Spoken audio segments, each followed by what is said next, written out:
చిట్చేగూడ వద్ద రోడ్డుపై గుంతను తప్పించబోయి ఆర్టీసీ బస్సును అత్యంత వేగంగా ఢీకొట్టాడు. ఆ వేగానికి నమస్కారం సోదరా, నేను ముందు ఆ వీడియో పెట్టడానికి గల కారణం మీకు రాను చూపించబోతున్నాను.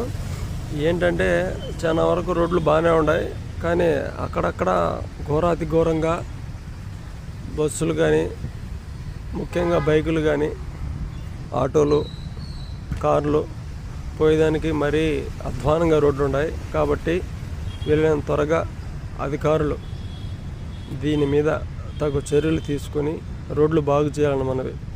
ఇది ఎవరినో విమర్శించాలనో ఎవరో మెప్పి పొందాలని అయితే కాదు. దయచేసి నిత్యం తిరిగే రోడ్లలో జనావాసాలని క్షేమంగా వారి గమ్యస్థానాలకు చేర్చే విధంగా ప్రభుత్వం అధికారులు తగు బాధ్యతలు తీసుకొని ఎటువంటి ప్రమాదాలు జరగకుండా నిత్యం జన శ్రేయస్సు కొరకు మీ అధికారాన్ని ఉపయోగించాలని మనవి.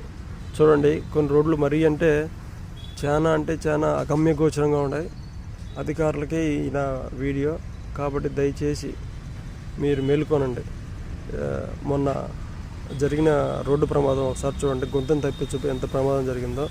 కాబట్టి రేపు ఏదో జరగబోయే దానికంటే ముందే మీరు మేలుకొని ఇటువంటి చిన్న గుంతలే బుడ్చి పెద్ద ప్రమాదాలు కాకుండా ప్రజా శ్రేయస్సు కొరకు మీ అధికారిని ఉపయోగిస్తారని మనవి.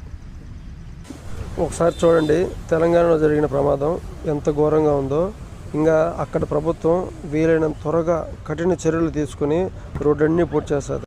కాబట్టి నేను ఏమంటానంటే, ప్రమాదం జరిగిన తర్వాత చర్యలు తీసుకోవడం కంటే ముందుగా ఉన్నటువంటి గుంతలను పూడ్చి ప్రజల క్షేమాన్ని కోరుకుంటూ మీ అధికారాన్ని ఉపయోగిస్తారని మరీ కోరుతున్నాను.